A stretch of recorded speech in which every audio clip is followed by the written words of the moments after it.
So, give a little of your background. Reason I wanted to reach out to you is because I heard you on Mythic's stream the other day, and it sounded right up my alley. Because just a little kind of history for me. Born and raised in South Louisiana in the sticks. Kind of grew up within that culture. To have assumptions about other people, you know what I mean? And kind of broke away from that once I left my family, or not left my family, but moved away from my family. Still in Louisiana, so still very much exposed to that kind of cultural approach. And I try and illuminate some of my more international chatters on kind of what the outlooks people have in this area are and how we are still hyper segregated. Louisiana has the highest incarcerated population in the country, and I've even shown some other streamers this because some people don't know, but the governor's mansion of Louisiana straight up is a plantation and is employed by prison labor. So that's kind of why I thought you and I could probably have a decent conversation about some of these relics of the past. Yeah. Definitely. So I studied African American history in my master's program, and I graduated last May. I spent you had mentioned you'd reached out last night or the night before. No, last week actually, and I was up this morning before getting in the booth, and I got a little handy dandy list, a little reading list. If anyone is interested, Yeah. I figure we can just, as conversation goes, I have these in sections, but I've got some good highlights for anybody that is interested in expanding, your historical knowledge about antebellum slavery, about Jim Crow South, about redlining, how that has continued past slavery and Reconstruction, but also, really importantly, one of the issues I have when we talk about slavery, when we talk about like the lost cause and segregation, we always tell it from like either a government perspective or from like just the like cultural white supremacy angle. And while those are valid and perfectly fine to talk about, we need to take the Black perspective on this as well. And so a lot of the books that I have are written from that view. Everything from either the antebellum era, the Civil War, or from post-Reconstruction. And but yeah, so you had mentioned that you talk about Neo-Confederacy a bit. Can you elaborate on that a little bit? Sure. I mean, the Klan is still active in the area that I live in and some other like spots. It's not what it used to be. We're not. What's his name? Who's the Grand Wizard currently? What's his name? I don't know the current Grand Wizard. David Duke. Is he still the current? I thought he was. I thought he retired. Maybe. I don't know.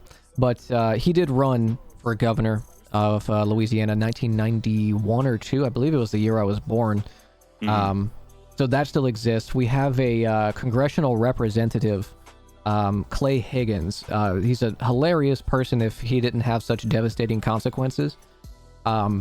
He has ties to white supremacist militias in his area, famous for going to Auschwitz, doing a video blog and talking about this is the reason why we need a strong police state.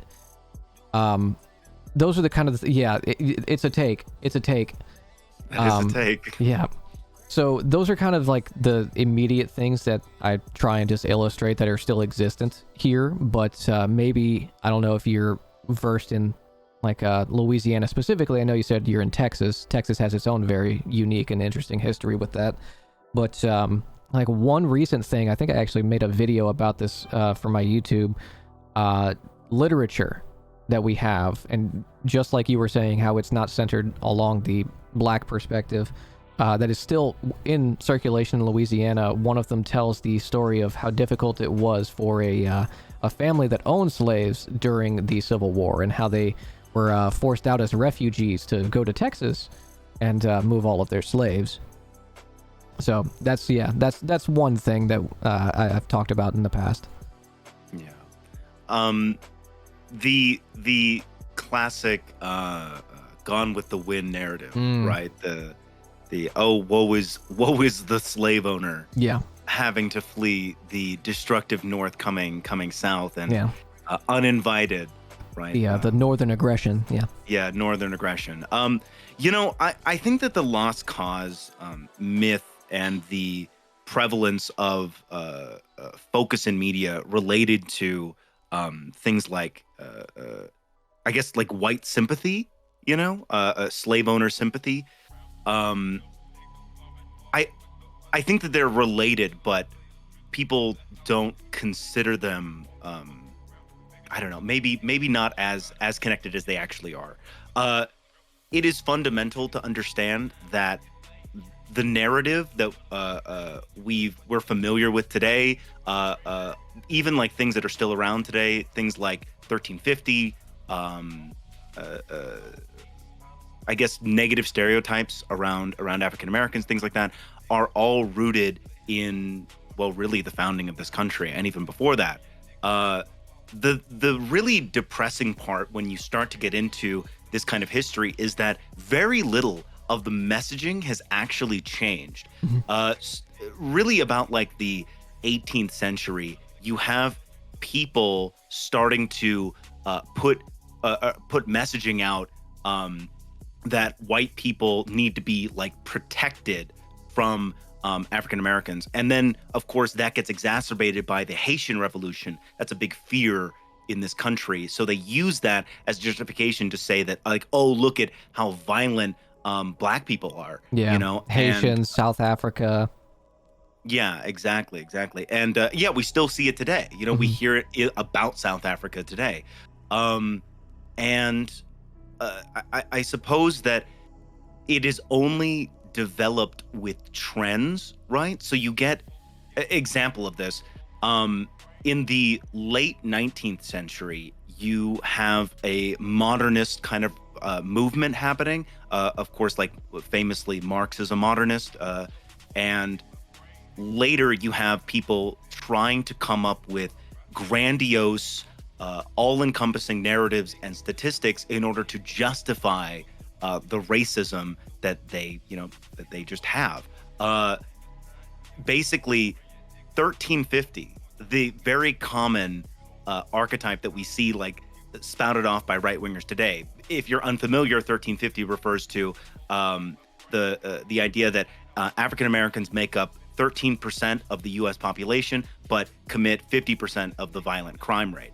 And that statistic actually came out in the 1800s, at about like the 1890s. And it's been debunked time and time again, even by people as famous as Du Bois.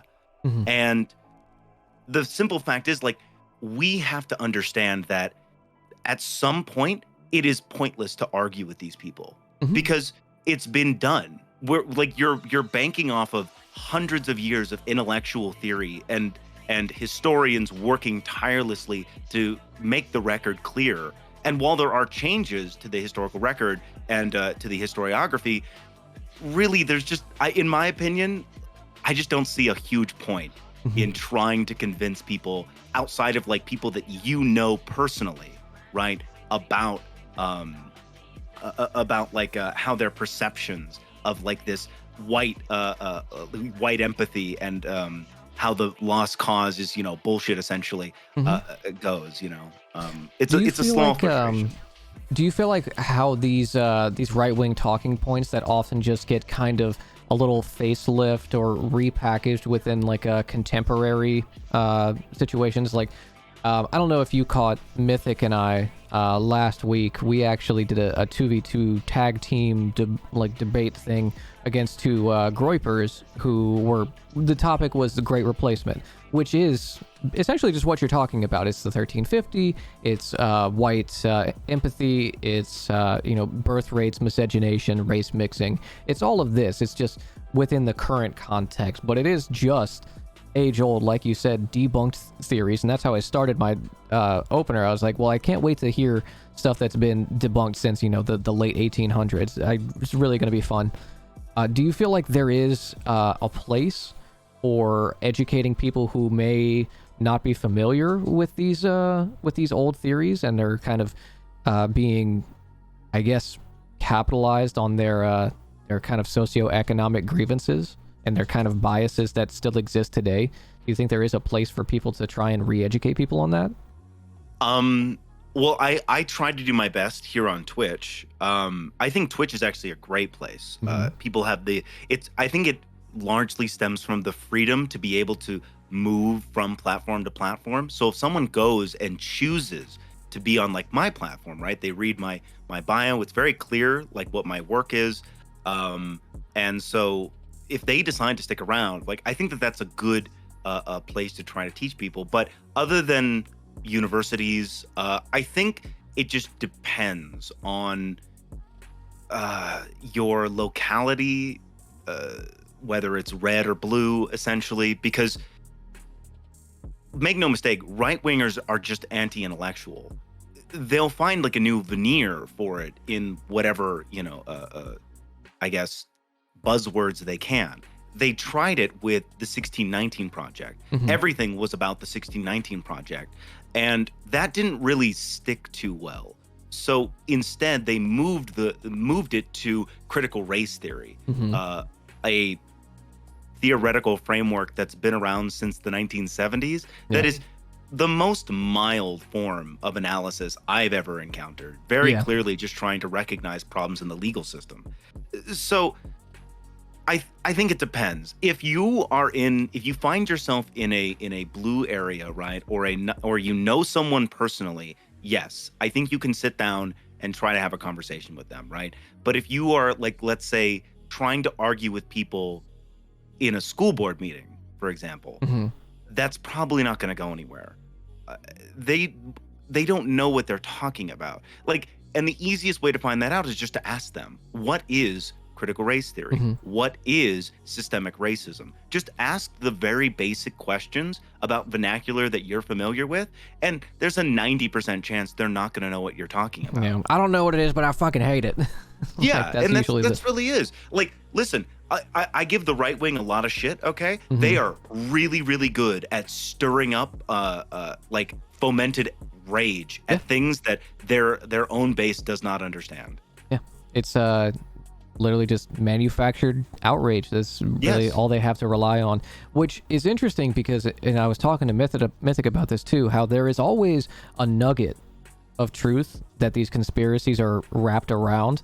Your socioeconomic conditions, your wages, your lack of representation within government, and how you feel that, your country, your society that you're living in is experiencing some kind of waning, some kind of collapse. That is true. But it's not because of brown people.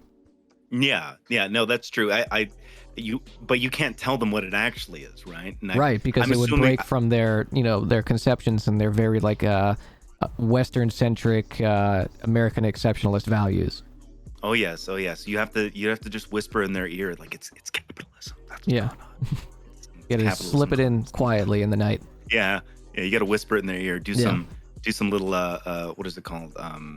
Not reverse psychology, subliminal messaging. There you go. Yeah. But I think that I love to find a more effective way to talk to people, and occasionally I will run into a Twitch chatter or someone in my personal life that's perfectly willing to have these conversations. But even in my personal life, even like family members who have bought into the Republican mythos, they just throw buzzwords around, and then their arguments are inconsistent. I'll never forget having a conversation with a family member, and she said something to the effect of slavery, that essentially like whitewashing slavery a little bit, like how bad it was. But then in the next sentence saying, well, it was actually the Democrats that were the slaveholders. And I was like, do you recognize like why that's what you're doing?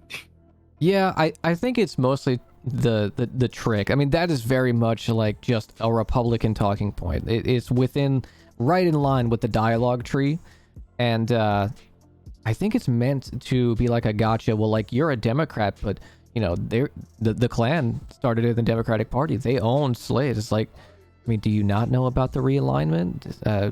Do you think that those are the vibes of the Democratic Party today?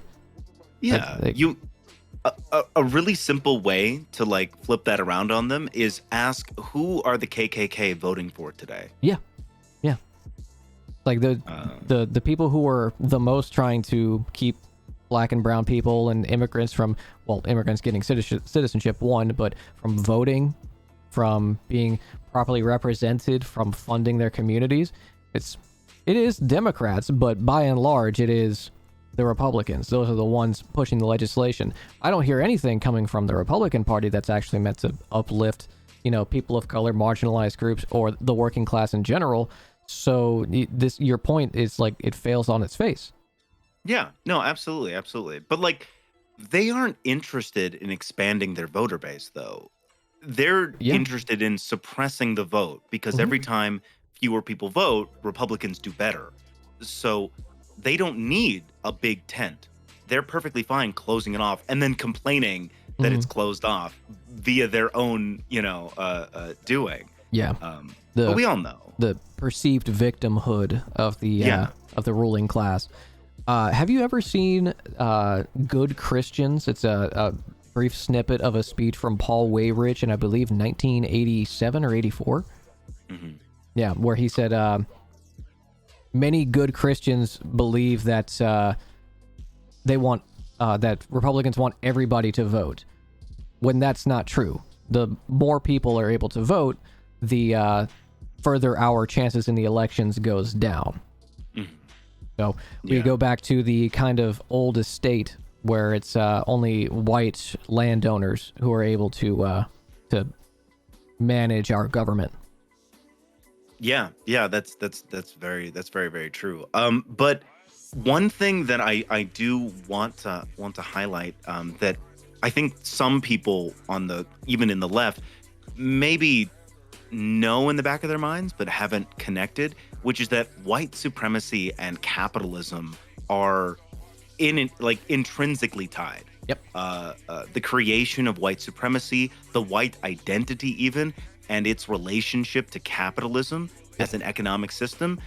You start to read, just about the British Empire or the early colonies, and it becomes very clear that white supremacy is an economic tactic as much as it is a cultural one. Yep. Go ahead. Fred Hampton had an excellent, line that he was remembered for, of we're not going to solve capitalism or beat capitalism by doing, our own version of capitalism. We're going to do it through socialism. It's fighting fire with water. Yes, exactly. Yeah, it's. I think some people have an understanding of, that sentiment, that we can't break this one thing. We can't move away from this one thing while this thing that facilitates it still exists. It will always exist while this is in place. I think a lot of people have a difficult time tying the two together. They understand, like, well, yes, historically, capitalism necessitates an underclass because of our history. That underclass is a ethnic minority. So, yeah, they understand we need to break from this, but could you maybe, for my chat, explain how those two are so inextricably tied in our current context? Sure. So, like, wait, you mean like today, like why capitalism? Let's take it progressively. Let's talk about how it has been involved in our founding, and maybe we'll do like a lead up to things that we still experience, or that sure. People don't experience. So the modern historiography, which is called the New History of Capitalism, basically the foundational belief by most historians today is that beginning with the British Empire getting involved into the Atlantic slave trade, while of course the Portuguese and the Spanish were also involved with the slave trade, it really is the British who start to foment this idea of a white identity and white supremacy to justify the economic practice of enslaving other human beings. Turns out that human beings, when you start to abuse each other in mass, it can actually really fuck with your psyche. The Nazis experienced this during the early years of World War II when they were doing the bullet genocide in Russia. There was plenty of reports about officers who were incredibly traumatized by, just doing those acts all the time. So they industrialized the process and hyperspread the propaganda that was already existing to dehumanize who it was that they were murdering. Not to say that those beliefs weren't already there. It's just an increase in that messaging. And the same kind of thing happens with slavery. First off, I don't think that it's hyperbolic to compare the Holocaust to the Atlantic slave trade. Talking about hundreds of thousands, if not millions, of people transported over hundreds of years of time, buried at sea, absolutely tortured because of their identity, right? Having their culture, language, traditions erased in the subsequent years, which is tied to capitalism. But very, very like succinctly, the British come up with this idea that if we can dehumanize the people that we're enslaving, we can expand this enterprise to other people who maybe have reservations about it. And the slave trade is incredibly profitable. You have the slave trade extending all across the Americas. Now, for this, I'm just going to focus on the U.S. and the colonies. Basically, what happens is during the first few years of colonization, right, in the 17th century, you have tobacco farms being the primary source of economic production. And at the time, the average lifespan for a immigrant to the colonies was just like less than 10 years. It was very, very short. Lack of infrastructure, poor conditions, exposure to the elements, all that stuff is really playing into these decreased lifespans. And at that time, the economic incentive was actually for indentured servants. So because if you purchased a slave, right, which were usually more expensive than an indentured servitude, like having that debt tied to you, it made no fiscal sense because the incoming slave and the indentured servant would live about the same amount of time. But around the 1630s to the 1650s, lifespans increase. I believe it increases by about like 10 years. It is a dramatic increase. And then it makes more sense to have slaves as permanent laborers as compared to indentured servants. At this point, you start to have, because of a demand, right, for more labor and more slaves in the colonies, you have an influx of African slaves coming in from the Gold Coast to the colonies. As such, the slave population in the colonies increases, right? Which wouldn't be a big issue, but for the ruling class, but they're concerned, obviously, about a slave revolt. Now, in order to keep that from happening, one, and secondly, to convince poor white people that it is in their best interest to maintain the institution of slavery, right? Because it wouldn't be able to maintain with just the ruling class. You have to have some kind of enforcement from the average person. If a slave runs away to a town and the townspeople have no incentive to report this runaway slave or to try to capture them, it kind of undoes the entire system. Because it's not like they don't have like video cameras and armed guards all the time. They have to have these slaves like working around the clock and be able to trust that they won't leave, essentially.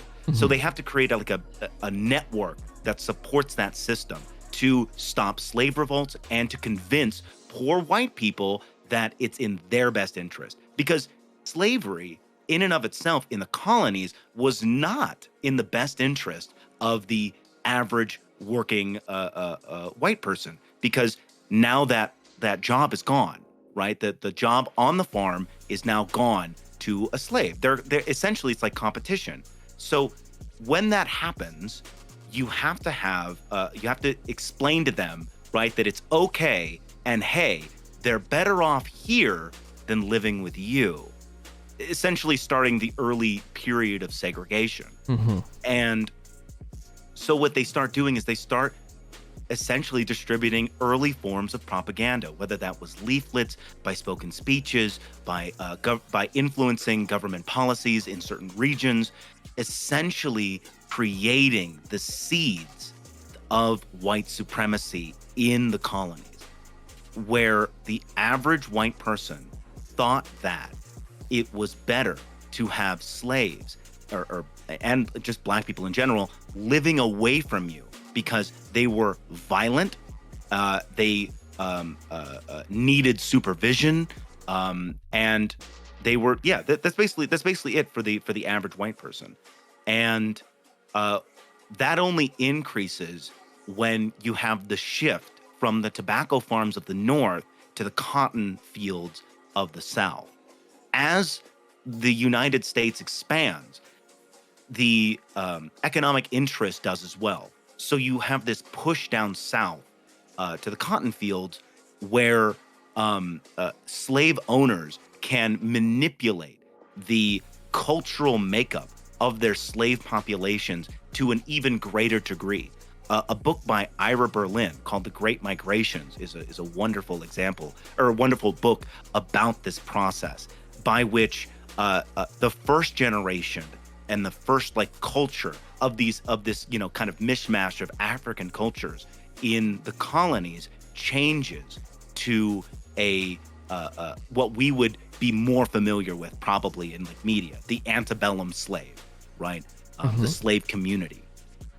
And essentially you have that messaging just kind of continuing for the next till now, more or less. You still have the hints of black people are violent. You still have the hints of, well, they're inherently lazy is another stereotype that they bring up. So they have to be made to work, right? So Right. You get all of these kinds of messages, which are just solely designed to progress the system of slavery in the United States. And make no mistake, slavery still exists in the United States. A great book, I'm sure many of you are familiar, The New Jim Crow, is a wonderful example of how even after the Civil War, even after emancipation, quote unquote, you still have the system of slavery existing in the United States. And because of the legal system, it still targets black and brown people. Very little has actually changed, at least on a fundamental level, right? Right. Absolutely, The relationship is still there. Yes, exactly. And so along with that, right, during the antebellum period, the network of funds, of capitalist investments in the slave plantation explodes. Mortgages, credit lines, advertisements, dead bodies having value. All of this is tied to essentially African American bodies. And that does not go away later past emancipation. We know that with redlining and with the housing acts, right? Even of the 1970s, when redlining goes away, with the public-private partnership of real estate agencies and the government, you have a malicious targeting of the African American community, essentially shoving them into dilapidated homes in bad, quote unquote, bad parts of town, right? As white flight continues, and you have a new investment in suburbs, right? In the white suburbs. Essentially, all I'm saying is that this has been long tied to the history and problems of capitalism that at least many of us are familiar with today. So this is I hope I'm not rambling too much. No. I wanted you to be able to, go off, King. But one thing I like that you pointed out was that the expansion of the slave trade within the colonies was not within the material interests of the average, like, working class. Oh, are you hearing me? I think you just pitter pattered out there for just a second for me. Okay. They Am have I the good, connection chat? Do I sound okay? Well, what I was saying is, I like how you tied it to how it was not within the material interests of the working class at the time.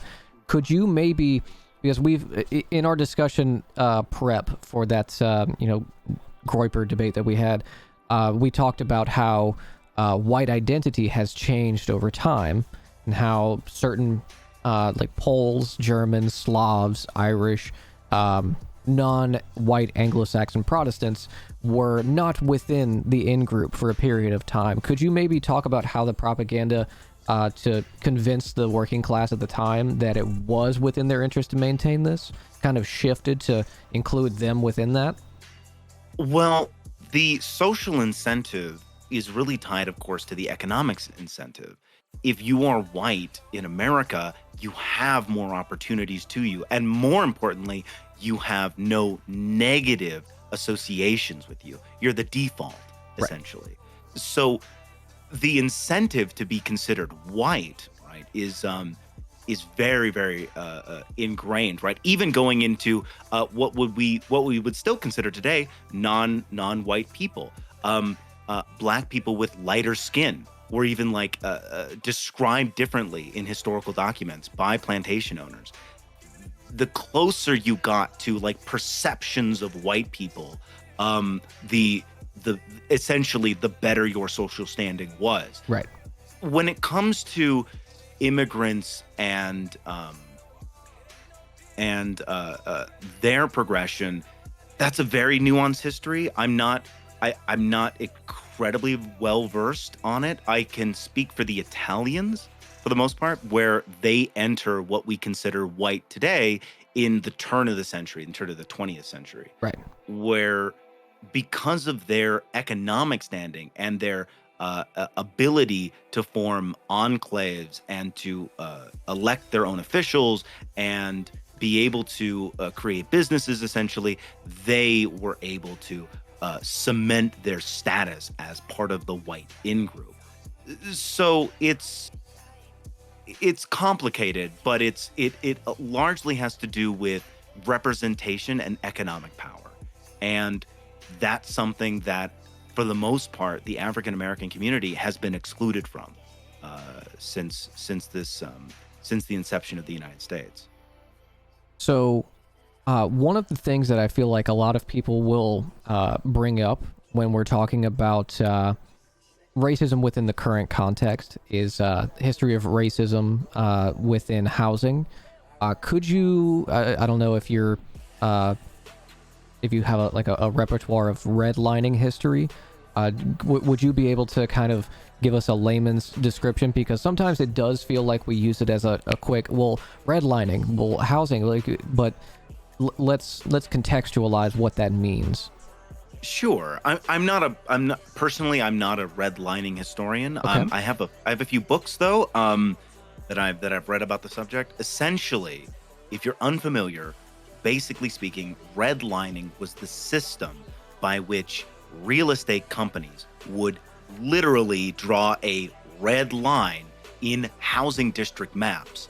And on one side of the red line, you had homes that they would sell to people of color. On the other side, only to white people. Right. Now, that was the status quo post-Reconstruction until about the 1970s.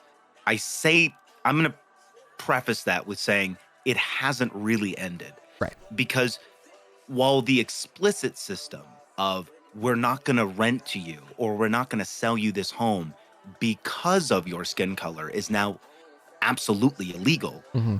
you still have economic incentives that were cemented during the years of redlining by which white communities and black and brown communities remain segregated because of those economic interests. Right. That's a very very reductionist way of of describing what happened. But if you're interested in any of those, I do have some books about it. Let me see if I can. Any of the books that you have, if after this, in our Discord, we have a theory section. If you just want to slam it in there, and that way we can all kind of look at it.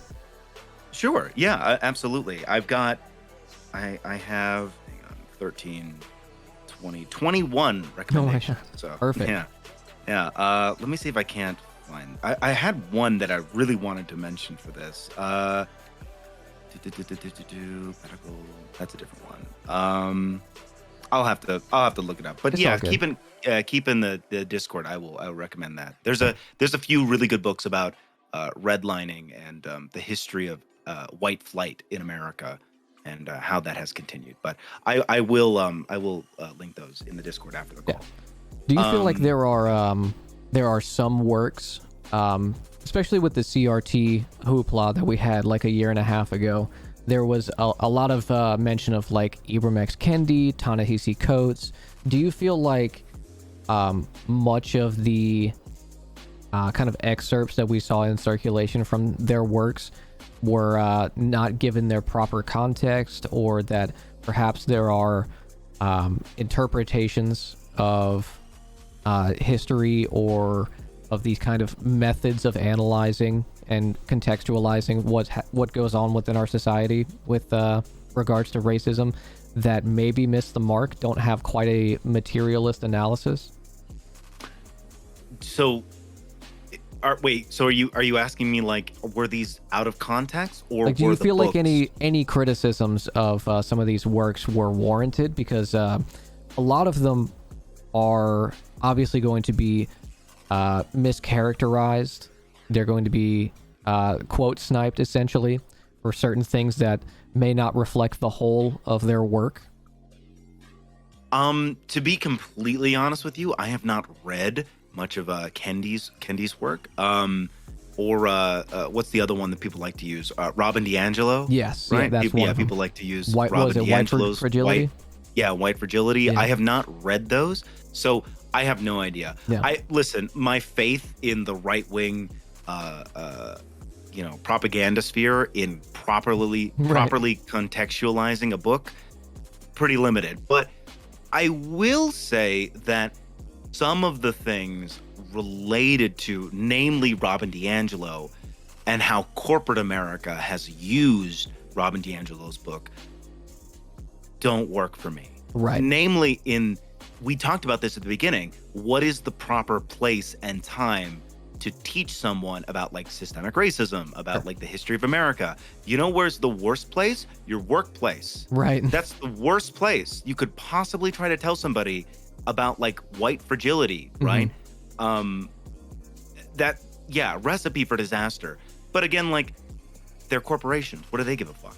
You know, right. It's when I left my most recent job, that was one of the things I had a discussion in my exit interview about. They were like, "Do you feel like we can improve on anything?" And I was like, "Well, aside from the workplace conditions, I think that your like very means-tested HR red flag seminars that we do, I feel like they really missed the mark." And it was just it was difficult to try and explain to someone who had never understood why these things don't do what they intend to do. So do you have any thoughts on that? I mean, again, time and place. Yeah. You know, time and place and stuff like that. And I mean, corporations, while I think we shouldn't discount their messaging, right, completely, they're robots. They don't care about any like social issue as far as what can make us the most money. So with that being said, when you have corporations come out and say like, oh, we're pro BLM and stuff like that, I actually think that you shouldn't completely discount that, because if there's anything I trust, it's those corporations' R&D departments looking at trends in America and saying, what do most people support, right? And where is the country going? Yeah. And then they'll strike at those those moments. And so when you get a corporation that says like, oh, we're pro BLM, I think it's fair to say that, oh, like that's a corporation recognizing that's where the country is moving. And like that's a piece of evidence that we can take positively away from this. But yeah, they're just trying to sell product, and it's very obnoxious. And the way that they treat workers, with absolutely the worst working conditions, right? Yeah, it's kind of the cynical weaponization of social movements that happens within these spaces. It is good to see that the kind of rainbow capitalism is becoming more inclusive, but these are just essentially it's just rebranding for the current consumer market. People don't necessarily want to work with a company who's like, Indonesian child labor, love that. Yeah, exactly. And speaking of that, that's one of my little criticisms for social democrats, namely when they talk about the Nordic countries and things. Mm-hmm. Listen, I'm all for improving the average like working class. Yeah. All right, I have no problem working with soc dems for the most part, but you are still maintaining global capitalism and the exploitation of like the global working class when you just like maintain those systems. There's a reason that all of your products are so cheap, and that's because of mostly child and slave labor. Yeah. I look at social democrats as if I'm looking at them in like a timeline, as allies in the short term, enemies in the long term. Yeah. I'm not here to demonize them though. Sure, Listen, but ideological opposition in the long term. Yeah, exactly. But anyway, I did want to mention some of the really good books that if anyone's interested in current trends in the historiography and recognizing Black history, especially related to either the Civil War or to emancipation, things like that, I would recommend Reading, Writing, and Reconstruction, Confederate Reckoning, and Illusions of Emancipation. And all of these will be listed as well in the Discord. But those three books represent a growing movement among historians right now, which is, and of the past like 15 years, give or take, essentially that how we view the Civil War, right? Of course, it is a war, but we should also view it as the largest slave revolt in modern history. You're talking about 500,000 minimum slaves fleeing from southern plantations using an information network and coordination and their own agency to leave the plantation and break with not only the plantation owner, but at the time, the local government, and then flee north. So again, one pitfall that even people among the left fall into is talking about slavery instead of talking about slaves. Right. And that is like a big deal and a definite key of the modern historiographical movement that I feel that people should recognize. So, anyway, that's a short. No, you're spitting hot fire. But you wanted to talk about Neo-Confederacy and the Lost Cause and stuff, right? What's on your mind? Ooh, well, first let's give a proper explanation of what those two things are. Sure. You want to take that, because I'm not going to be able to do it accurately. No, we can both take a little stab at it. So, the Lost Cause myth is essentially the idea. It's a multitude of things. Okay. But it begins after the Civil War, during Reconstruction, as a rewriting of history related to slavery in the South and the post-slavery period. It's also about Reconstruction. Essentially, the gist of it is that Southern slave plantations were at most like sometimes mean places to be, but not the worst. Many plantation owners were fine to their slaves, and then the North because of money interests and corruption, decides that slavery should be outlawed, even though, while simultaneously slavery was already on the way out, is part of the narrative. And now free African Americans just spread out among the South, and they have no direction and no drive, so they're lazy and don't work. Again, the common like stereotypes that we still see, and they're violent. They're causing crime. You know, they're now loose, right, and have to be maintained. So you get this kind of messaging, and then as time progresses, then we look back on the Civil War and the pre-Civil War era as a time of I think your camera locked up. Oh, yeah, there it goes. You're good now. Yeah, I don't know what just happened. Oh wait, I might be losing internet connection. Oh no. I might be losing internet connection here. Hang on. Okay. Yeah. Letting you know. A mini F. Yeah, I'm trying to make sure it's not. I've had to reset the router like a few times. Let me double check. Are you on fiber or are you on copper? Fiber. Interesting. Yeah, it's I think it's something to do with the router, to be honest with you. That was something. So I kind of traced my progression into leftist ideology in kind of 3 to 4 phases.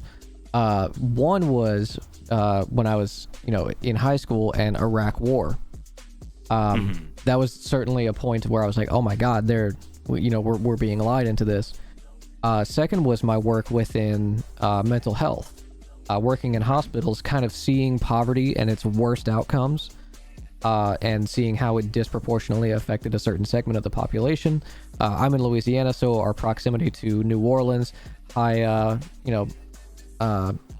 population of African Americans and Latino population, and actually a sizable Asian population too, which I was surprised by to learn. Kind of seeing how the unhoused to addiction to mental health crisis pipeline worked and how it was cyclical. And then to me working in tech, I worked for an ISP, and I got to see kind of how economically people are cut off, kind of in an economic caste system, where access to information and how that plays into your ability to get quality education, to be able to, especially in the age of COVID, stay informed on current events, and how, again, common trend, disproportionately affecting a certain segment of the population. No, absolutely. Yeah. For me, I grew up in a immigrant household. Okay. I'm adopted, so I grew up with, let's say, liberal, probably, sure. Political ideas, very vague. I was a kid when the Iraq War happened, so my brother went and fought in Iraq and Afghanistan, but aside from him and his experiences, I really didn't think about it too much.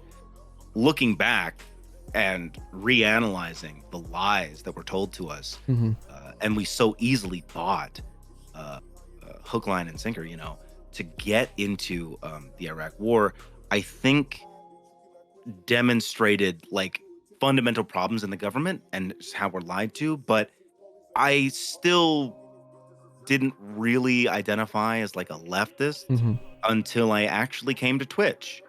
I came here about a year ago or so, and I remember running into some political channels after hanging out in the gaming sphere for a bit, and I listened to some people talk, and I was like, holy shit, these people are communists. That's wild. Yeah.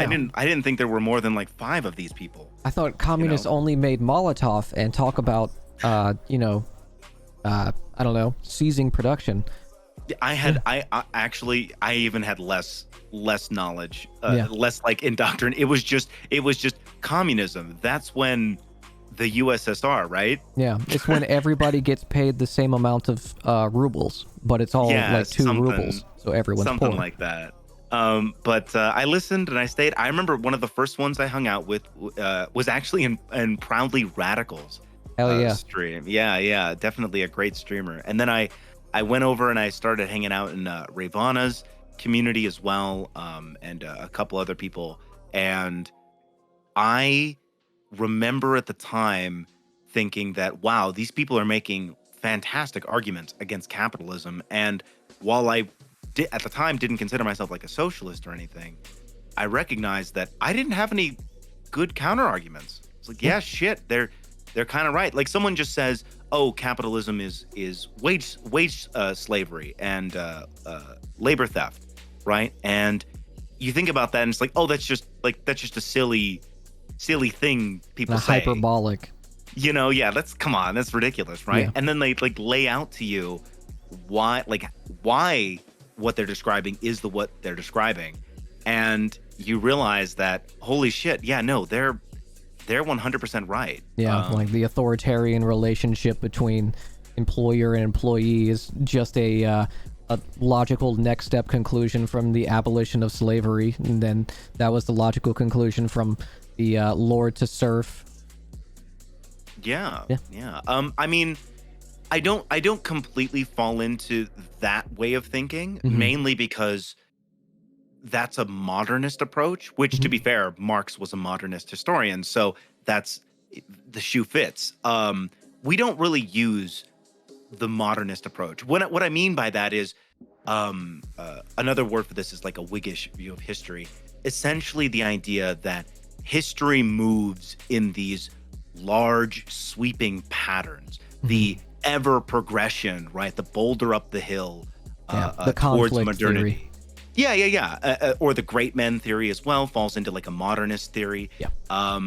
And historians today really don't use that. Not since like the 90s. You've got a few like Guns, Germs, and Steel was like one of the last pretty popular modernist approaches. Now, modernist approaches are incredibly popular because they're easy to understand. The unfortunate fact is historians will always tell you, I know very little about a lot of stuff, but I know a lot about this one little thing. Yeah.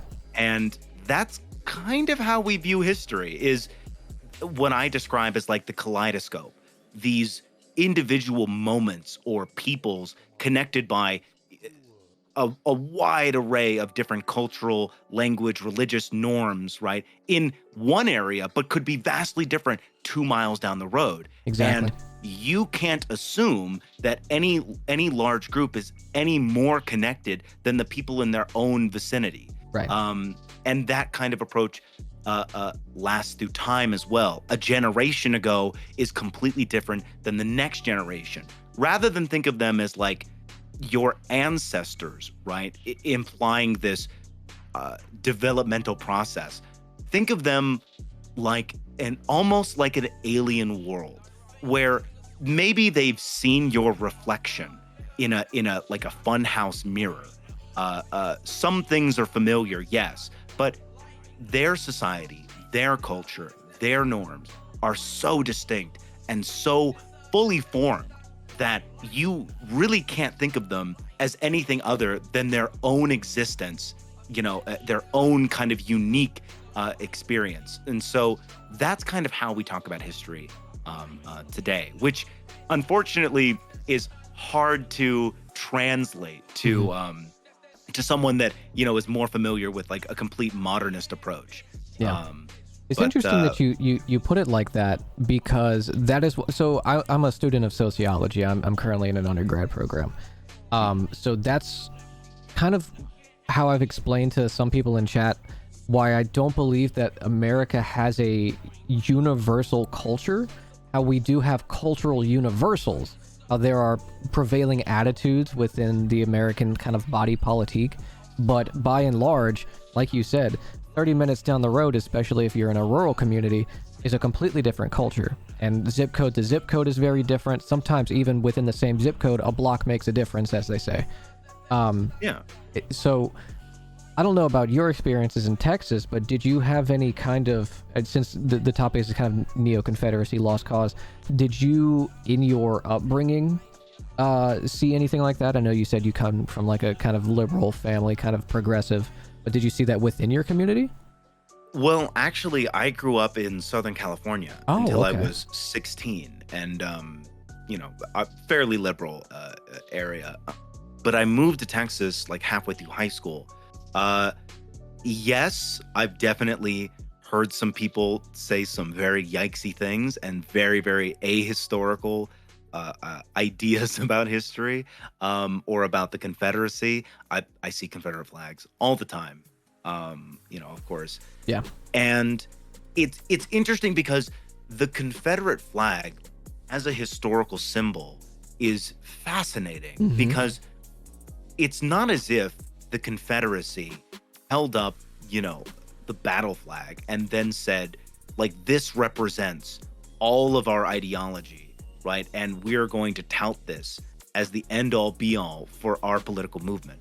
It was very much just a symbol they used at the time. Yes, the person who created it had some ideas about like what it should mean, and the vice president said some very, very yikesy things about the flag itself and like what he thought it was. But to your average like Confederate soldier, probably didn't mean that. It probably just meant like a tactical image, a way to identify where the lines were, where your unit was going, that kind of thing. Very, very Standard military right? practices.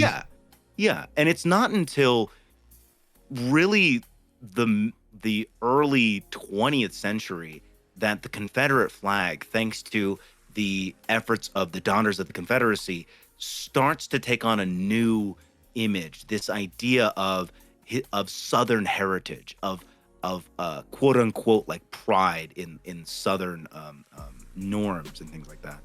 And of course, it is also a political tool. It's used as an anti-desegregation protest flag. You have, I believe it's the University of Mississippi, when at the height of the desegregation protests, you have the entire school waving the Confederate flag at the announcement that they're going to desegregate. I don't know how you could interpret that as anything other than this is a whites only place, and we, being the student populace, want to keep it that way. Mm-hmm. And that repurposed for theirs, for their own interests. Yeah, but that being said, now you have a new generation, right, raised in the 70s, in the 70s and 80s, where they do unironically view the Confederate flag as like a cultural symbol of the South. But simultaneously, now we're seeing a resurgence of the use of the flag as a political message, not just as a symbol of the South necessarily, but a symbol of resistance to the government, right? Like we saw Confederate flags in the fucking Canadian Freedom Convoy. Yeah. And the only way that I would interpret that is this idea that we are, of course, there are racists there as well. I'm not discounting that, but also as an idea of resistance towards government, what they perceive as government overreach, right? And like, we will resist this, and this is the symbol of resistance. So the Confederate flag takes on a multitude of different historical, cultural norms, right? And political messaging. It's not just one thing or another. Like, no symbol really is one thing or another. It's all about like context and understanding both the history and how it is used today. Just to say to someone that's a symbol of slavery and white supremacy, while 100% true, they might genuinely not see it that way. Yeah. Because of their upbringing, right? Like, we can't just completely overlook that and then just essentially, like, I hate to say this, woke scold them out of that belief structure, you know? What would you say is like the proper avenue to take that person though? Because and I can tell you, like, at least from my experiences, because my timeline of going from deep within that culture to trying to get people to move past that culture, I was in there. I like had the hat with the Confederate flag. I had the belt buckle, and I was like, yeah, brother, yeet. And when we were in that, we didn't tie it, though we knew the entire time, like, yeah, people think this is like a racist symbol. We tied it to some kind of like identifier of autonomy, that we are a group of people that have a shared like history. And while yes, there is part of that is slavery and like owning people, that is not the things that we appreciate. It's, you know, food, music, blah blah blah. So how do we like try and detach people from that, because it's not going to be the same across the board? Yeah, I don't think that there's one universal way that we can talk to people about it and try to make them understand. I think it's a multitude of ways. Obviously, the historical context is a good route to take. Essentially, just, hey, you're being used as a pawn. You know, you're being used by racists, by people, right? Even though you might not consider yourself racist, right? That is a racist symbol, and you are being duped, right, into spreading a political message. Additionally, when they talk about like Southern heritage and things like that, just ask them, what exactly is distinctly Southern, right, about that flag? Because the Confederacy did only last 4 years, right? And then on top of that, you talked about like food and music and like culture. Well, then tell them to think back. Like, do you think that people in the South were eating the same types of food that you were 150 years ago? You know, were they listening to the same kind of music? Did they even speak the same? Right? Yeah. Again, it's this idea of like a developmental way of viewing history rather in these unique periods, right? Which, while connected to previous moments and to future moments, really should be thought of as their own distinct identity. I don't really know how to translate that well, other than, hey, do you think people were eating like fried chicken and mashed potatoes in, you know, in some kind of like Thanksgiving event 150 years ago in the South? Yeah, because what got me was, like you said, that there really is nothing like connecting me to them other than, you know, wanting to feel a connection to something.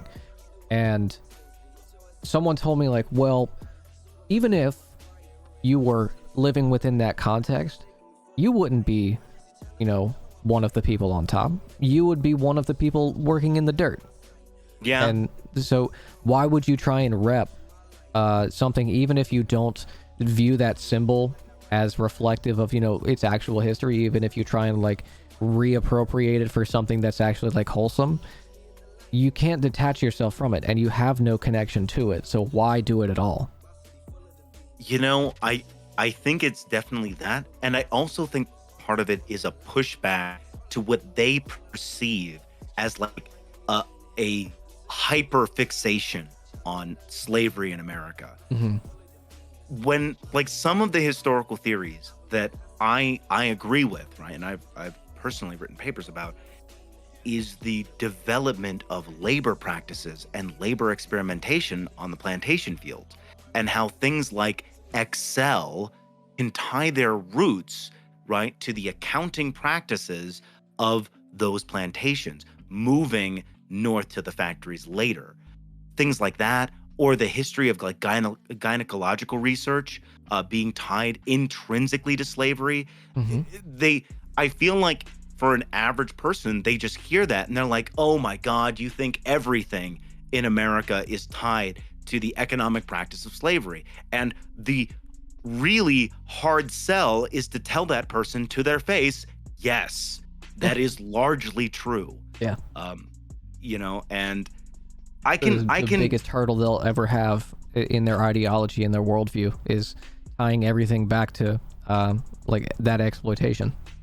Yeah, and they think that we're being hyperbolic, that there's just some like secret group of historians just poring over documents and also just making some up, trying to craft a narrative that like, I'm gonna bring down America by just making some stuff up about, the history of slavery and stuff like that, or I'm gonna focus on it because I want the whites to feel bad. Well, there is like about slavery. Even within people who do that and aren't hard line like JQers, there is a long history of like, as far as the labor practices goes, back to the Frankfurt School, there's often like a JQ element to people who bring up these criticisms, if we can call them criticisms at all.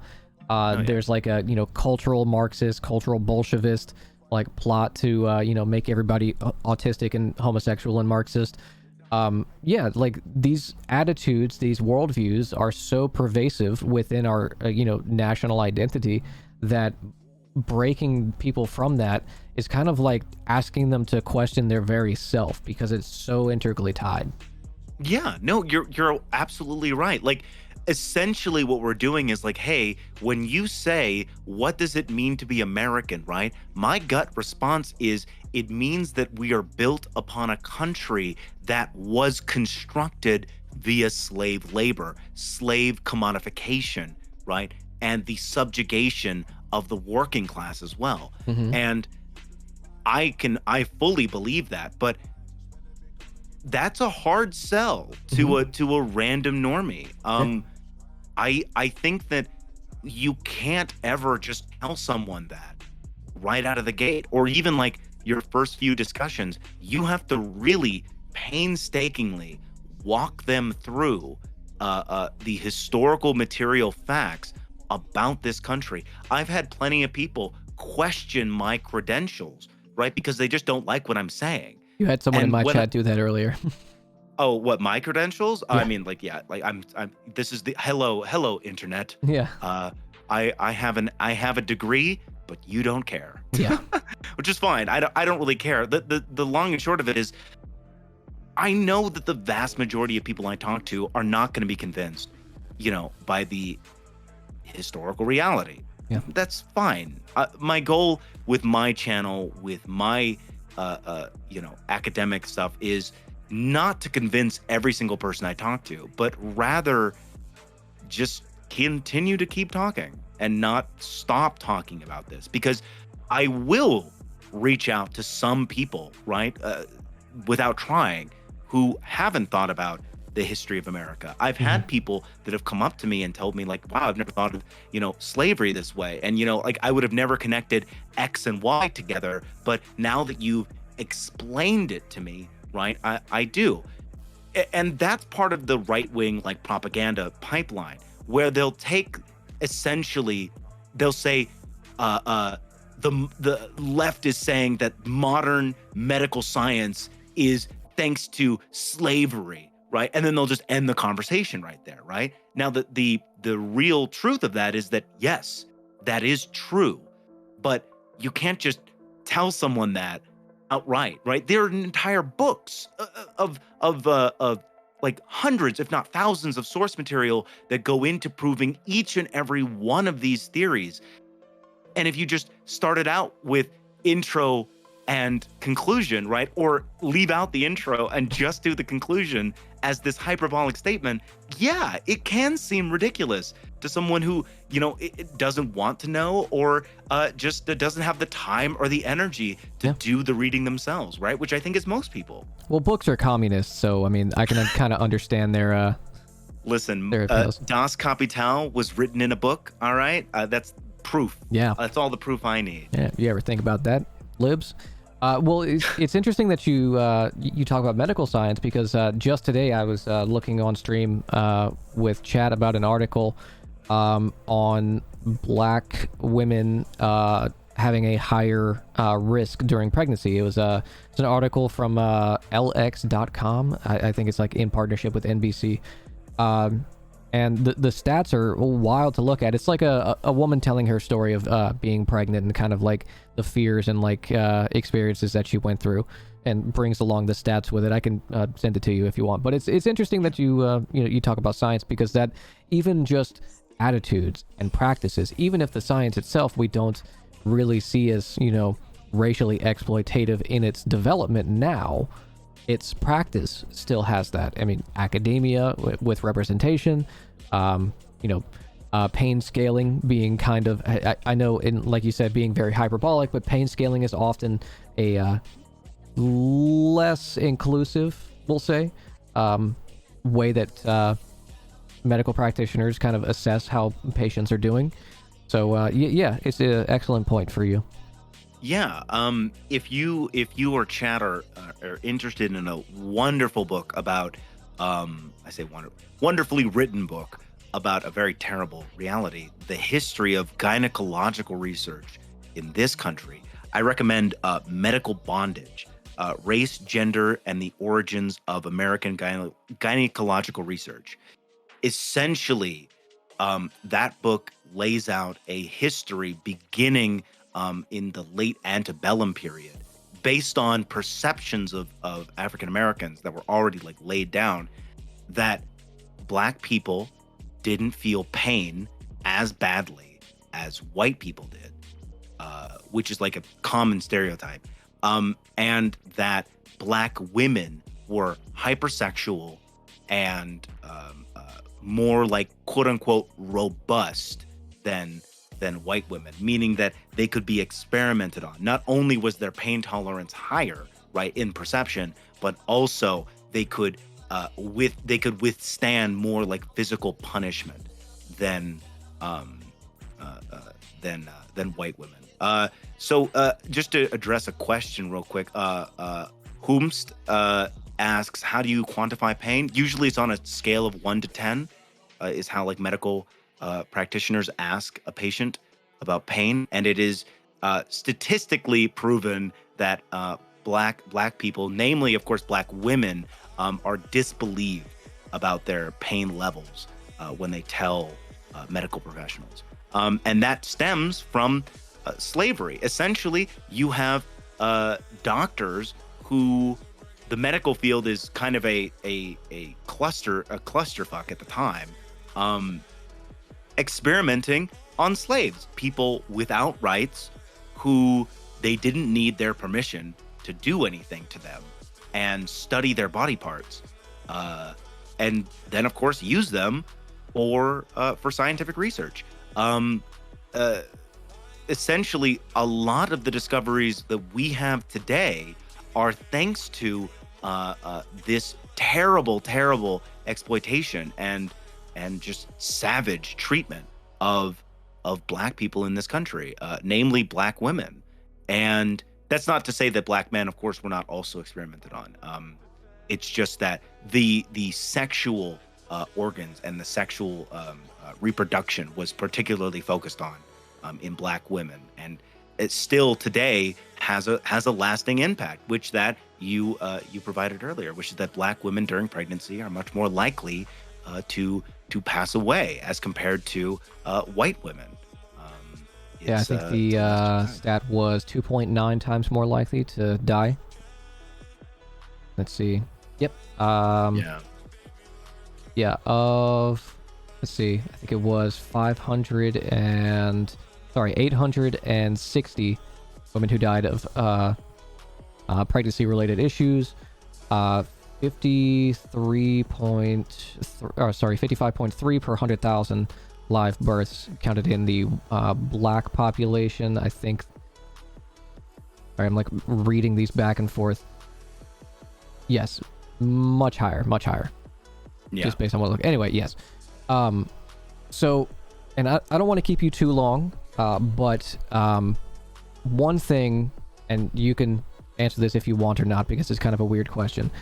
One question that we often hear from those who still hold the kind of racist opinion that, white genocide or kind of population growth within non-white communities is somehow like shifting power structures, which is, of course, like I said earlier, within conspiracy theories, a nugget of truth within a conspiracy theory. The idea that, like, multiculturalism, that there is nothing beneficial about this. From a historical perspective, like, you have how can I at least rhetorically counter that with giving examples of like, other than this whole society is built on, the backs of slave labor. How can I, from a historical perspective, counter that as saying no? Aside from this obvious thing, this, you know, what is something that our culture, being multicultural, has kind of brought about? Well, I think a good way to tackle this is question, like just question. Essentially, whiteness cannot be defined, Sure. and that's like a point of the concept. Additionally, neither can nationality. The ways in which people identify today are not the ways people would have 300 years ago. Uh, Essentially, the idea that like you and I are Americans. And Mhm. when I say that to you, that brings up like a whole laundry list of familiarity, right? That we should share, at least on like paper, some kind of unified culture. But the simple fact is that like there's a good to fair chance that you and I maybe don't have anything in common, or we grew up and our experiences are completely different. Hell, we could both grow up in the United States and neither of us speak English and different languages, right? Um, there is no such thing as a grandiose unified culture. And thanks to nationalism, the big lie is that there is. Um, I have found a very effective way is to challenge the preconception about, well, people like the French have always identified as being French. And the very simple is source, because they haven't. Yeah. It wasn't until the late 18th century that that begins to take place. The ways that people got along and the ways that they interacted with each other, uh, we would today be probably pretty surprised by. You had people of all different like skin tones interacting, right? Maybe not in mass scales in certain parts of the world, but certainly like I study the Ottoman Empire, right? A whole large geographic region stretching from all the way from the Balkans, right? What we would consider like modern day like white people to the to North Africa, right? To Egypt, people that today we would not call white people, but they all existed under this cultural network of vast spanning different like languages and identifications and cultural norms and religions, and essentially you've been lied to, more or less. Yeah. The idea that, like, oh, there's some mythical thing about being an American as compared to being someone in Britain, right? The idea that you just automatically have something in common with someone because we live in the same country is a myth. We both eat different foods. We have different religious practices. Maybe you don't have religious practices, right? There is nothing inherently common about like this identification other than our perception of it. And I have found that's a really good way to just dismantle their entire framework when they talk about these issues. Just ask them, what source do you have that the entire like Judeo-Christian I guess diaspora is somehow a unified experience even within one country? Hell, we have how many different Protestant beliefs in this country alone, Yeah. all True. with wildly different religious practices. Everything from like Mormons who are fundamentalists and like polygamists and things like that, to Baptists who don't want to dance in church. It's all different, and you can't just say that there's some underlying thread of connectivity between these different groups. It's all bullshit, Yeah. and you're being lied to. So yeah, I think that that's a really good way to upend this idea. Because I'll be honest, my interest when I talk to people like that is not really to convince them. It's to make them seem dumb and wrong. Yeah. And Absolutely. the really easy way to do that is stop them before they start. Because Hmm. if they can't define the fundamentals of their argument that America is ceasing to be America, whatever the fuck that means, right? Dismantle that from the start. There is no such thing. There is no such thing as a unified American culture. Yeah, Yeah. absolutely. I'm glad someone else said it because I've been screaming this at the rooftops for years that like there's the greatest thing about being an American is that you're not like you can't define it. It's completely a personal experience. It's whatever kind of little cultural artifacts and cultural identifiers you have within your specific region of the country. Yeah, yeah, Yeah. absolutely, absolutely. But there's a Marxist element here, right? Mm-hmm. Which you could easily sell, which is there's a reason that we as leftists say you have more in common with someone in any other country that is part of the working class than you do with someone who is rich in your own country. Yep. And what we mean by that is your concerns are similar. You worry about putting food on the table, having transportation, your access to education, maybe healthcare, depending on your country, right? There's a myriad of things that you are both worried about, even though you don't even speak the same language in most cases, right? Um, Yep. Additionally, when you talk about like rich people, they don't have the same concerns as you. They literally don't worry about the things that occupy the vast majority of your time. Their money makes money. They don't go to work, right? Their money works for them. They don't have to worry about access to healthcare, education, food, luxury items, vacation, all that stuff. It's just secondary things, right? But it's your primary concern, Yep. right? And it's same thing with someone in another country, which is a perfect example of working class unity being the key to breaking this entire, corrupt system. Which Absolutely. a side tangent, but No, yeah, you that could. was great. That was great. It is always interesting when you hear someone who falls within those racial biases talk about immigration.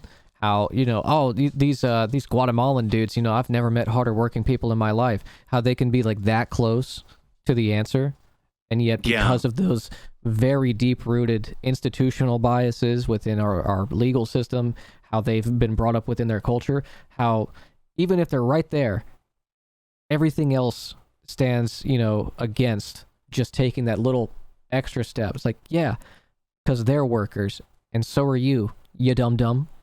yeah, Yeah, exactly, yeah. exactly. Imagine thinking Imagine oh, so I used to work in a refinery, Oh, and okay. I dug holes every day. It's a Real bullshit salt job. of the Uh, earth. yeah, it was the worst. I didn't do it for very long. I'm not LARPing. I Yeah. did it for, like, a summer. But I worked with a lot of Hispanic people, and, basically a lot of, like, non-white people as well, Mhm. and I literally can't imagine because, like, many of us didn't speak the same language. I can't imagine at the end of the day thinking I had more in common with my white boss than I did with the Mexican guy working right next to me, digging the same hole. Yeah. You know, I can't imagine that. It's And that I think, temporarily embarrassed millionaire mindset. yeah, oh yeah, that's exactly right. Yeah, we're all embarrassed millionaires. Yeah. One day soon, I'll Oh get yeah, that lottery ticket, and then those poors exactly. better watch out.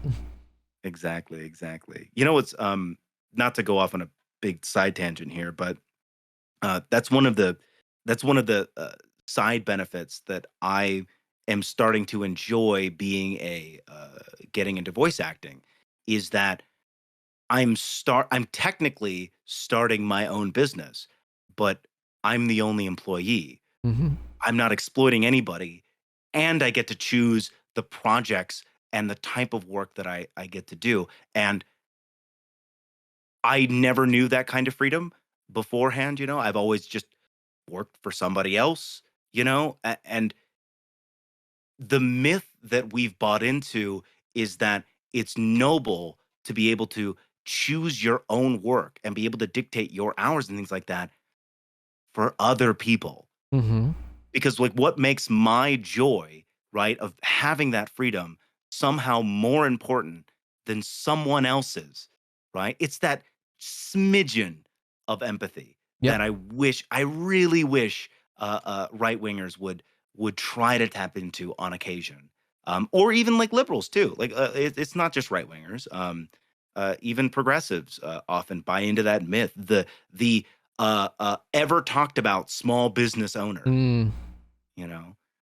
yeah. I mean, those attitudes are, like I said, they're so baked in to the identity that when you try and walk someone through that last step, it's like telling them that, one, everything you've known is a lie, and two, in order for you to, once you have like looked at this fundamental truth, this like internal contradiction within this system, within how we organize our economy and society, once you look at that, you then have to accept that it needs to end, that history doesn't stop here, that something's going to come after this, and it can go this way, it can go this way, but walking them to that end that you want them to get out of, like, ideally like fully automated luxury gay space communism, but Exactly.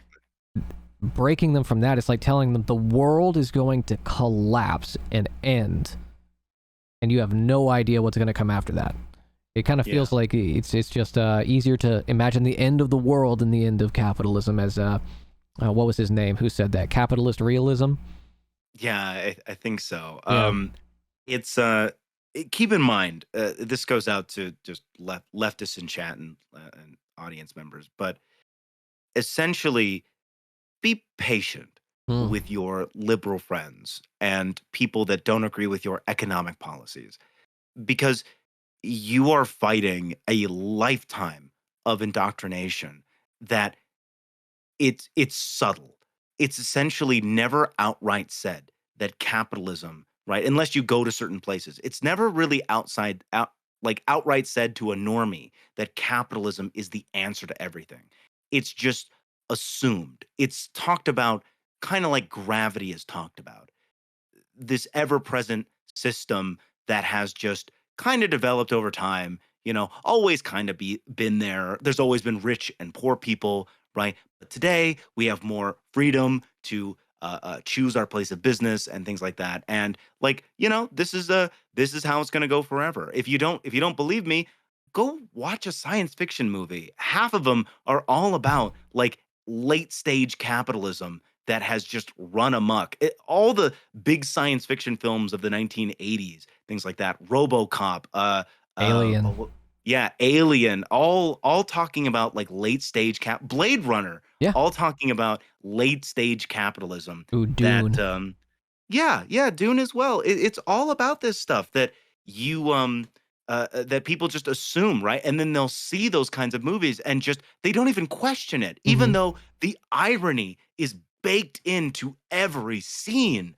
It can't be hammered in like harder than that. What my favorite one um is Starship Troopers, which is more about, I guess, fascism than anything else. But there were plenty of people when that movie came out and still today just think, oh yeah, it's the bug bomb movie. Yeah. They don't think critically about it, but it's right there. Yeah. Yeah.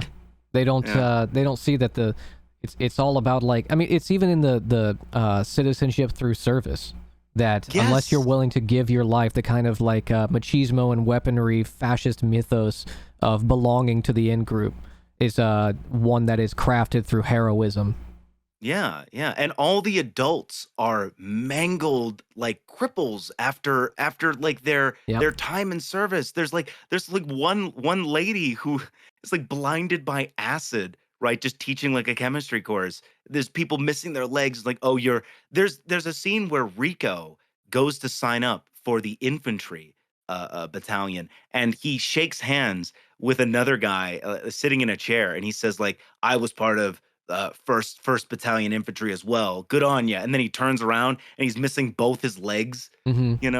in this seat. And it's like, yeah, that's the glory you're fighting for. There Yeah. is no glory in dying for your country, or I guess in this case, your planet, right? Because you're Yeah. you're actually not. It's Yeah. the bugs don't have spaceships. And How then they the realization that these inhuman, like mindless drones that you're fighting against are actually a conscious like colony mind, that it's not the beast that you're fighting, it's actually like something living, something breathing, something feeling, Mhm. and kind of breaking from that the dehumanization that mythos brings.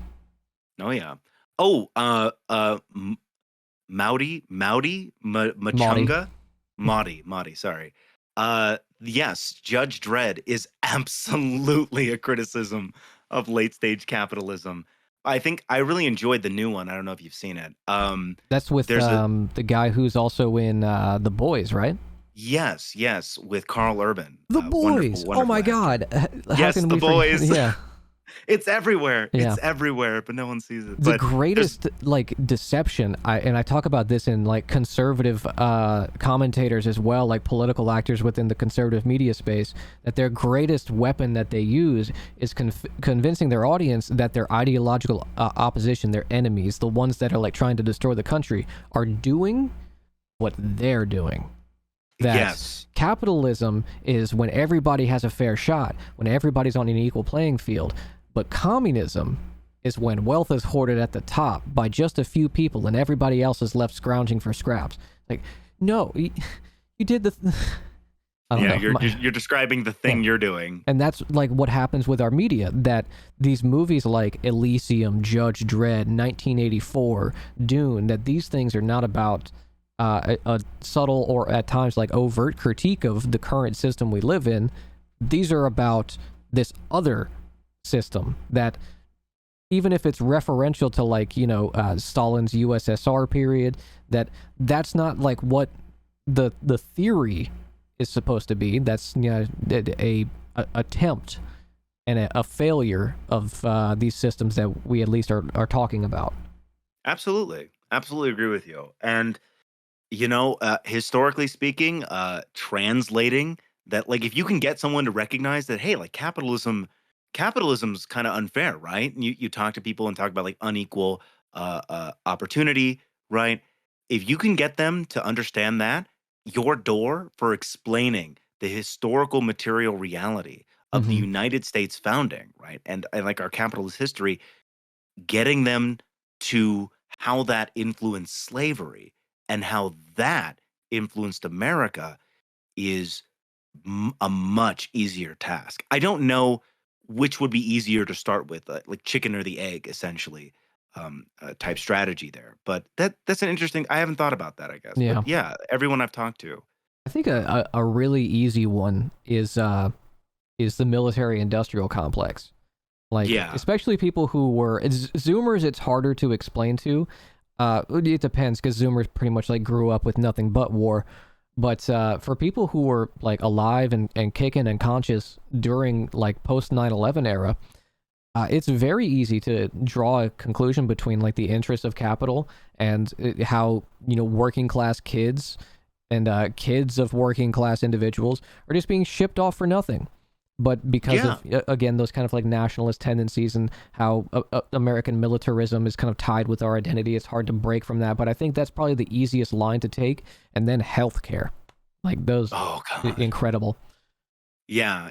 I mean, what's funny? You're talking about Zoomers, right? Like I remember the time of pre-existing conditions. You Right. know, don't get me wrong. Like Obamacare is just a band-aid on a bullet wound, but hot damn, it used to be the Wild West. You Yeah. could get you could get denied coverage for anything. And don't get me wrong, it's still a mess.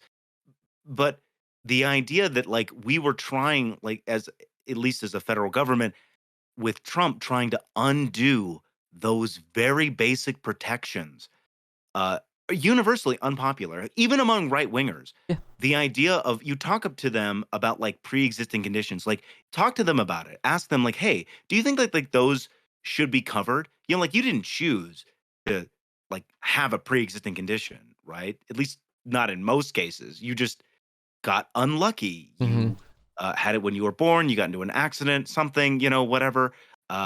You have a pre-existing condition. If you can get them to recognize that, well, yeah, I guess that is kind of unfair. Like it's not like anything you chose. Door open, Yep. door open, jump. All right, slowly. Be be careful, but you can absolutely expand upon that into an economic position. It's like, yeah, pre-existing conditions are kind of unfair. It's like, yeah, and like, what if you don't have like enough money for like healthcare coverage? It's like, yeah, that does kind of suck. It's not Yeah. like they're choosing to get having to need an ambulance ride. And it's like, yeah, especially for people like, born into poorer families Yeah. and things like that. And You then can break their brain with it. ease. And like, what if it's like tied up to your employment? And like, what if the company goes under and now you've lost your health care? What do? You're going to go in Cobra and spend like $800 a month on that? What if you're poor? A perfect example, right, is we lived through a pandemic. Hmm. Whatever their feelings are about it now, we all recognize when it first happened, we were all terrified of this new virus going around, right? And businesses shut down. It's not like people chose to go on unemployment. You talk to them about that. You talk to them about, hey, isn't it kind of fucked up how, like, given that we didn't know what this virus was, we still had people going into work to work for menial wages and expose themselves and their family members to like this crazy flu. Like, wouldn't that be pretty bad? Yeah. And you can ease people into like leftist thought. You Yeah. can. It's just tricky. Yeah.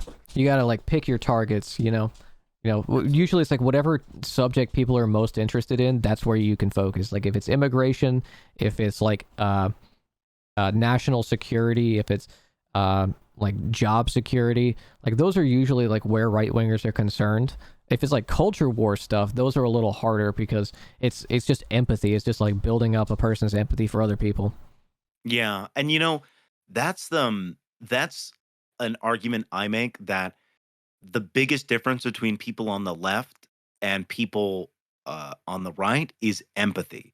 Hmm. You ask any right winger, right, about the right topic, and they will lean left because it's something that they've experienced. Yeah. Something with the education system, something with the healthcare system, anything, right? It's some material thing that they too have experienced. And there's a good to fair chance that they're gonna lean left on those issues because they experienced them. Yep. And for leftists, we don't we don't have to. We recognize that people and their experiences are wild and varied, and I can have empathy for someone whose experiences are different than mine and recognize that the problems that they're talking about probably very real, Yeah. and hey, we should address those. So yeah, that's definitely something that frustrates me, but Yeah. I've just learned to deal with, I guess. Yeah, it's tough, and like the de-radicalization, which is something I've always been interested in, is how people go down those pipelines and then how they get out. Leftist vets are a very fascinating topic for me, but it's always just like you said, it's appealing to empathy. It's appealing to, you know, not delegitimizing the personal experiences of someone who finds himself on the right, and kind of trying to draw that back to, okay, well, those experiences are real, and here's a couple things why you experience those, and why kind of maybe the conceptions of why you're experiencing them maybe because of this thing over here and not because of this thing that you've kind of been told that is the reason. Like, doesn't this make more sense? You're a working class individual, you're not within the system supposed to be the owner, you're supposed to keep grinding that gear. I don't Yeah. know. Yeah, no, absolutely. And this is just general advice. If you're ever talking to somebody who is a right winger, doesn't matter. Don't try to discount their personal Hmm. experiences. You will always lose that kind of discussion because they experienced it. Whether they're right or wrong about whatever it is, they have a very unique tie to that experience that you won't because you weren't there. You didn't experience it through their lens. So Yeah, just helpful thing, just avoid those if you can, or try to relate those to a different cause rather than whatever it is they're talking about. absolutely.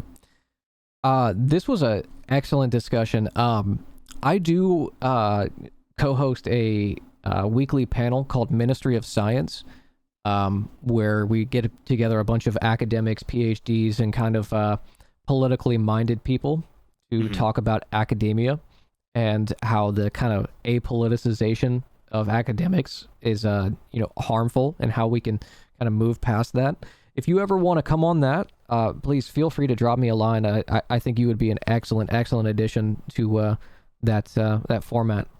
Well, thanks. I appreciate it. And yeah, what do you have a specific day of the week that you usually do it? We do it on Thursdays. I think we usually start at around 7 p.m. or 6 Okay, so Eastern would be 8 p.m. Eastern Standard Time.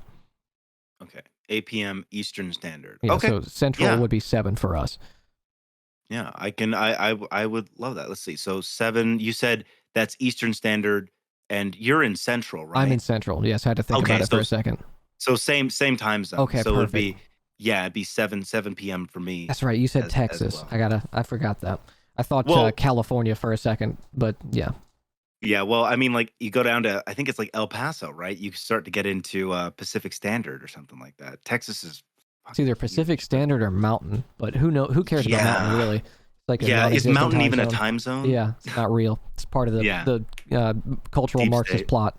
Yeah. Yeah, exactly, But exactly. do you want to plug any of your content or anything you have upcoming before we part ways? Right now I'm working on a video essay, taking down a YouTube channel called What If Alt History. I'm working on that, and that's going to be about the modernist approach to history and why it is problematic and very, very bad. Additionally, you can find me on Twitch at what is the tag here? Twitch.tv/Smite Night, Smite underscore Night. That's SMIGHT. Yeah, they're right there. And what else? I am working on setting up a charity stream for Ukrainian refugees as soon as I vet the right charity and set up the day. I'm going to be doing a 24-hour stream either late this week or early next week. So Those stay tuned for 24-hour that. charity streams are rough. Yeah, yeah. I've done one charity stream before and one 24-hour stream before. So we'll see if we'll see if the two mix well. We'll find Definitely out. like drop me a date for whenever you have that scheduled, because Hmm. I'll send some people over.